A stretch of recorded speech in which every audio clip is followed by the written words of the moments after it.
Morning. It's Sunday, February 25th. And what I'm going to talk about this morning is a major event that took place 2 days ago. And I'm talking about the moon landing. The Odysseus lunar lander, nicknamed Odie, has become the first U.S.-made spaceship to touch down on the moon in 50 years. Now, the uncrewed lander is upright and starting to send data. That was the announcement that was made after the landing took place. And that was according to Odie's developer, Intuitive Machines. That's quite a name for a company, Intuitive Machines. And they said they knew it was a nail biter, but we are on the surface and we are transmitting. That's what the company's CEO, Steve Altemus, announced on a live webcast shortly after the touchdown. Welcome to the moon, engineers had to overcome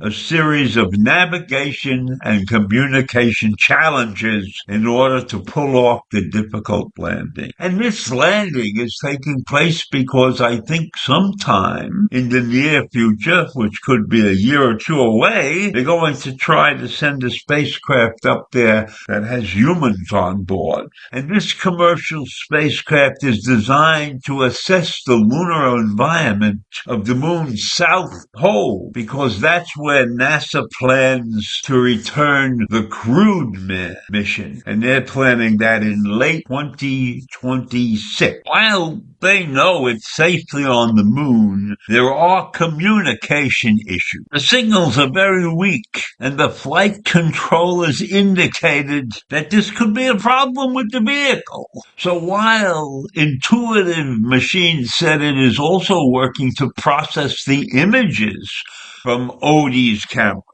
but the company has not yet shared any of those images from the landing. So while it's up in space and it landed on the moon, there are problems going on. There are problems that Intuitive Machines will have to solve in order to feel comfortable, I would believe, about sending men up there soon. So it's a historic feat that was accomplished. You know, the first commercial spacecraft to land softly on the moon in over 50 years. Softly is a critical statement. And the U.S.-made vehicle touched down on the lunar surface and ended a 50-year drought, because we haven't been on the lunar surface since the Apollo program ended more than 5 decades ago. Intuitive Machines said there were problems landing on the moon. There were problems at the end of this journey that had to be compensated for. For instance, there was a problem with the navigation system, and Odysseus navigation was forced to switch over and rely on an experimental technology. This resulted in a dynamic situation, according to the communications manager from NASA. Intuitive Machines made the decision to reassign the primary navigation sensors from Odie to use the sensors on NASA's navigation Doppler LiDAR system. That's according to the website.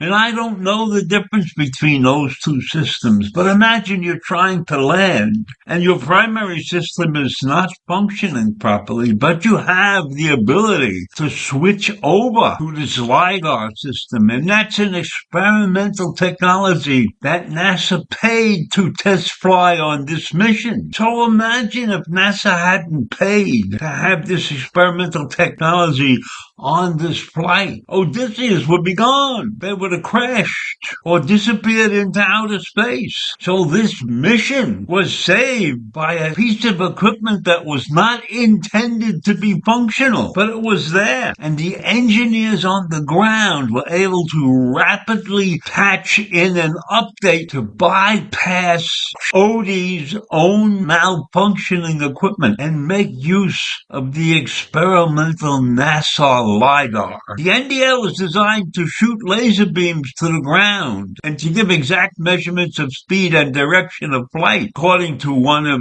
NASA's principal instigators of the equipment. Just think about this. You're up in space going 4,000 miles an hour, and on the ground you have people who are capable of saving this spaceship by quickly shifting gears that allowed the mission to move forward, which defied the odds of total destruction. I can't imagine that we humans are capable of such lightning fast actions. But let's look at these people, these engineers, these scientists who put this mission in place. They are special people. They are beyond the intelligence level of most and dedicated to this cause. And it's wonderful that we have such people willing to work on these projects for us and for the future of this nation. Now, in my mind, as I envision all of these things that are going on in outer space, I see a huge spacecraft, something the size of an airplane filled with people. But in reality, Odysseus is only the size of a telephone booth. And think of this. It traveled 620,000 miles before it was able to get into the lunar orbit. And once it was in the lunar orbit, it had to search for a certain region on the moon where it was supposed to land. And that region is called Malaport A. It's a region that's relatively flat in comparison to its surroundings. And that's according to NASA. So the location is strategic. It's the south pole of a broad international interest because it's suspected to be home of stores of water ice, which could be converted to drinking water or even rocket fuel for future missions. So this is not just a random landing on the moon. It's a specific target that they're aiming. And if they can do that, they can do a lot of stuff. That'd be great for this country. So now, in thinking about the future, this is a telephone booth-sized missile that they sent up. How large is it going to be when they have to send up people? 2 telephone booths, 3 telephone booths, 5 telephone booths? I think that's a whole other story once they try to get people up to the moon. So we'll have to see what happens.